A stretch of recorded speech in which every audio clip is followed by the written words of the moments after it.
mardi 6 décembre et j'ai l'impression que ça fait une éternité que je vous ai pas repris et je pense que c'est pas qu'une impression. Ça fait vraiment très longtemps que je vous ai pas pris. Comme vous le voyez, nous sommes toujours dans ces histoires de laine et d'isolation de notre chambre à l'étage. Donc c'est bientôt terminé. Mon chéri a quasiment fini, même voire fini je crois, ouais, complètement de isoler le toit, isoler les rampants. Donc les rampants, vous le voyez, sont faits et maintenant il va devoir isoler les murs. Et ce qu'on n'espérait pas, c'est qu'il nous reste énormément de laine de bois. On n'a pas très bien calculé, je pense, nos superficies, nos surfaces. Et du coup, il nous en reste beaucoup, ce qui est plutôt une bonne nouvelle, puisqu'on n'a pas de sous à ressortir pour acheter de la laine de verre ou autre isolant. Donc ça, c'est vraiment parfait. On va pouvoir tout réutiliser pour faire tous les soubassements. Là, vous voyez, de ce côté-là et de l'autre côté, pareil. Bon, là, il y a un bordel monstre. Et du coup, comme il y a un bordel monstre, c'est ma mission du jour. Donc on va s'attaquer d'abord à ce côté-là. Donc tout ce qui traîne devant, va falloir que je le pousse de l'autre côté pour pouvoir faire de la place ici pour qu'il puisse travailler tranquille.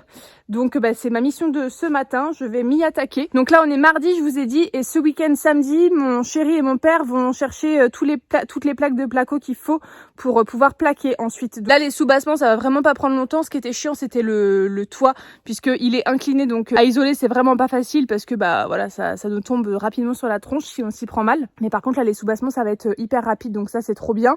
Et une fois que tout ça est fait, une fois que tout ça est isolé, on va pouvoir plaquer. Ils vont faire ça du coup samedi avec mon papa, donc il faut que ce soit prêt avant samedi. Moi j'ai un gros coup de nettoyage, j'ai des bouts de laine qui traînent partout. C'est vraiment un enfer, j'ai hâte de m'en sortir de ce truc là parce que je n'en peux plus. Mais écoutez, il faut passer par là pour pouvoir avancer. Donc c'est parti, on y va. Je vais pas vous faire d'accélérer parce qu'il y en a beaucoup dans ces vlogs en ce moment, donc je vais éviter. Puis en plus je sais pas trop où vous placer, où vous mettre, donc je vais vous faire un petit avant. Vous voyez que c'est complètement le dawa, il y en a vraiment de partout, donc voilà le avant. Et puis on va essayer de rendre ça un petit peu plus présentable et du coup de pousser toutes ces blocs de laine là ici, de ce côté là. Donc c'est parti. Et voilà qui est mieux. Bon, je suis complètement essoufflée, donc excusez ma respiration assez forte et mes paroles saccadées. J'ai libéré absolument tout le pan de mur qui va être isolé à partir de demain, puisque ce soir mon chéri n'est pas là. Il est en déplacement, donc comme ça, il a vraiment tout l'espace pour bien travailler. J'ai essayé de nettoyer au max les rigoles là, qui seront cachées par le placo, mais essayer de nettoyer au max et enlever toutes les cochonneries et notamment les toiles d'araignée qui avaient déjà beaucoup proliféré. Donc j'ai enlevé tout ça, histoire d'avoir un derrière assez propre. J'ai réuni là une partie de la laine de verre, puisque là ça va pas trop le gêner si c'est au milieu. Et du coup j'ai blindé ce côté-là, voilà. Et là, j'ai mis tous les gros bouts, toutes les grosses chutes qui peuvent être réutilisées pour notamment les trous. Vous voyez, combler les trous, ça c'est hyper pratique, il en a besoin. Donc je lui ai laissé là. Et là, par contre, c'est les miettes où il peut pas faire grand-chose, mais j'ai plus de sac à gravat. Donc je suis obligée de les mettre là en vrac. Comme ça, je ferai un gros tas et puis après, on virera tout en même temps. Mais en tout cas, une bonne chose de faite. J'ai mis ces chutes de rails là pour si jamais il en a besoin. Et comme ça lui fait un beau terrain de jeu bien propre. On a décidé avec mon chéri de utiliser quand même ces chutes de laine de bois, puisque ça reste de l'isolation. Et même si c'est en miettes comme ça isole quand même un petit peu. Et on va tout mettre derrière cette porte où il y a des combles qui ne sont pas aménagés. Et du coup, plutôt que de mettre ça à la poubelle et que ça serve à rien, on va venir tout foutre là-dedans pour isoler encore plus davantage le sol et le plafond de notre pièce qui sera en bas. Voilà, on s'est dit que au moins ça serait pas perdu. On fout tout là-bas, comme ça on a moins de déchetterie à faire, moins de tours à la déchetterie à faire. Et puis on peut réutiliser un peu nos miettes, puisque vous voyez qu'il y en a beaucoup. Il y a 3 gros sacs, plus le tas que je viens de faire. Et puis certainement plein de chutes qui seront pas utilisées. On mettra tout là-bas. Comme ça, on recycle nos poubelles de façon un peu plus écologique. Voilà, je suis contente de moi. C'était pas facile. En plus, on respire à fond de la poussière. Donc c'est pas l'expérience la plus sympa à pratiquer dans les travaux. Mais écoutez, au moins c'est fait. Voilà. Je suis contente de moi. Quand on se retrouvera mercredi, il sera en train d'isoler ce mur-là. Et après, il faudra faire la bascule, remettre tout ça ici, de ce côté-là, pour pouvoir isoler les soubassements de ce côté-là. Voilà pour tout ça. Et samedi, normalement, on commence le placo par ici. On se retrouve bientôt. Ciao, ciao!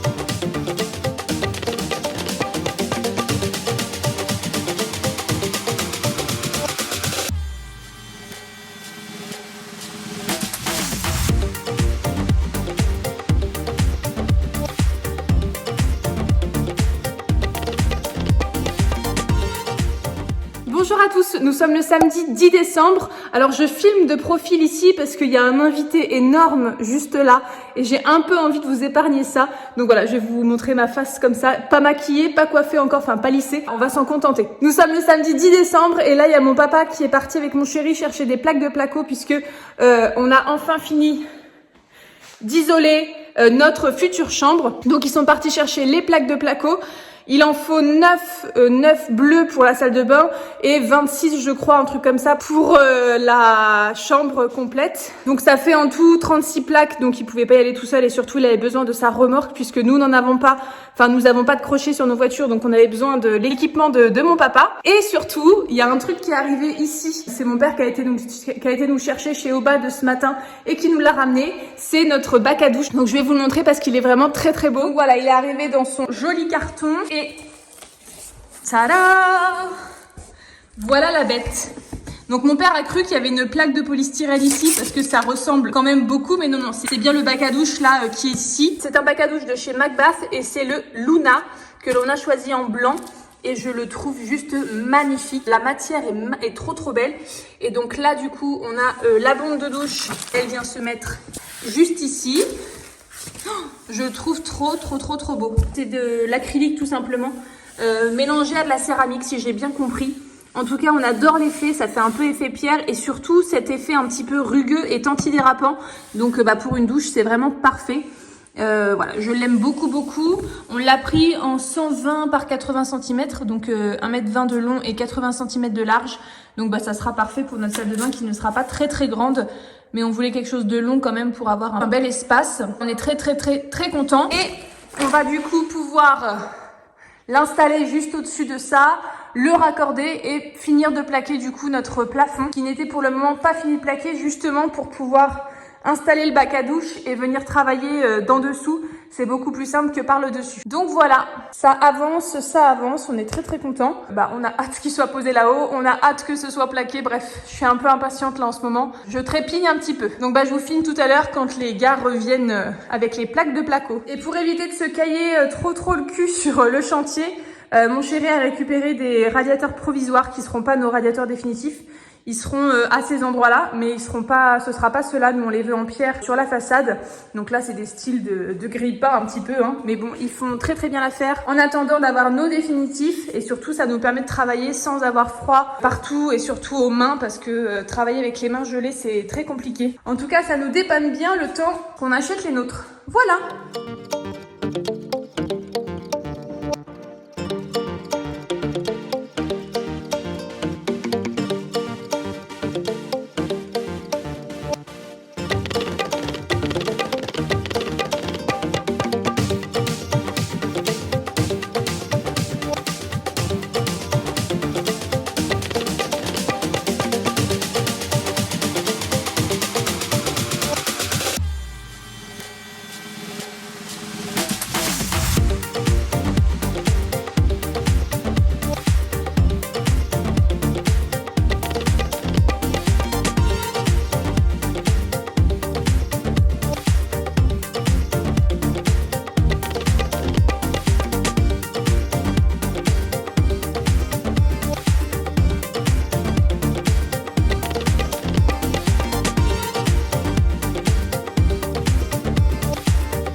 mardi 13 décembre, on est le matin, j'ai pas travaillé ce matin parce que je travaille à 23 jusqu'à 23h le lundi soir, donc du coup j'ai ma matinée de récup. J'ai une tête complètement défaite parce que je me suis occupée de nettoyer tout l'étage où a bossé mon chéri hier soir pour qu'il continue à bosser proprement ce soir quand il rentrera du boulot. Donc là il est sur les encadrements des Velux, donc tout a été plaqué. Il a fait 2 encadrements de Velux, un de la chambre et celui de la salle de bain, et du coup il va finir les 2 autres qui restent, donc le très gros ici et le petit qui sera du côté de mon dressing. Donc il va faire ça ce soir, donc il fallait que je fasse place nette, qu'il travaille dans de bonnes conditions. Donc je vous retourne et je vous montre. Donc voilà comment s'organise un petit peu notre chantier. Donc on a toujours les blocs d'isolant qui nous restent pour isoler tous les rampants. Et du coup là c'est les chutes de laine. Mais les gros blocs qu'on garde, si jamais il faut qu'on bouge des petits trous et compagnie, donc ça c'est ici. Et du coup, il pioche quand il en a besoin dans ce tas-là. Donc hier, il a fait l'encadrement de fenêtre du Velux. Il y a des petits écarts qui va bien sûr boucher. Là aussi, il manque un petit peu de placo, mais ça c'est pas grave. Ce sera du rafistolage et puis l'enduit et les bandes feront le reste. Donc c'est plutôt sympa. Et ça c'est un Velux malheureusement qu'on pourra pas ouvrir puisqu'il est beaucoup trop haut. Mais je pense qu'on va s'acheter une espèce de petite barre parce qu'il nous faut de l'aération dans la salle de bain. Et j'ai envie d'avoir une fenêtre qui puisse s'ouvrir. Une barre spéciale de chez Velux qui permettent d'ouvrir et de fermer, voilà, comme ça en hauteur. Donc on verra si on trouve ça. Donc l'encadrement ici est terminé. Il avait commencé déjà celui-là dimanche, mais il l'a fini du coup hier, cet encadrement-là. Et du coup, ouais, vous voyez que ça gèle énormément dehors. C'est tout blanc. Et du coup, ce soir, il a celui-là à faire, donc le plus gros, celui-là et celui-là. Voilà. Donc là, je lui ai mis ses coupes de placo salle de bain et placo normal. Et voilà que ça donne. Bon, du coup, c'est complètement dégueulasse parce que la poussière de placo, ça en fout partout et j'arrive pas à le balayer. Mais j'ai ramassé le plus gros, c'est déjà pas mal. Et il fallait libérer les espaces ici, devant les 2 Velux, pour qu'ils puissent travailler. Et ça, c'est les rails qu'il a pour pouvoir continuer de bosser. Et il a des plaques en bas qui remontera petit à petit. Voilà pour ça. Eh ben, c'était pas une mince affaire, c'était bien crade. Mais c'est quelque chose que j'aime beaucoup nettoyer. Voilà, ça me plaît toujours de voir mon intérieur complètement crade et puis après complètement propre. Donc voilà, c'est quelque chose qui me plaît bien, ça me détend. En plus, je me mets de la musique sur l'enceinte de chantier. J'aime bien nettoyer. Heureusement parce que du coup, lui n'aime pas ça. Et moi, je ne fais pas ce qu'il fait, il fait pas ce que je fais. Bref, on se complète bien. C'est plutôt sympa. Et ben je vous laisse, je vais aller me préparer quand même pour aller au boulot puisque je commence à midi. Et on se dit à très vite dans une autre partie de vidéo. Ciao ciao.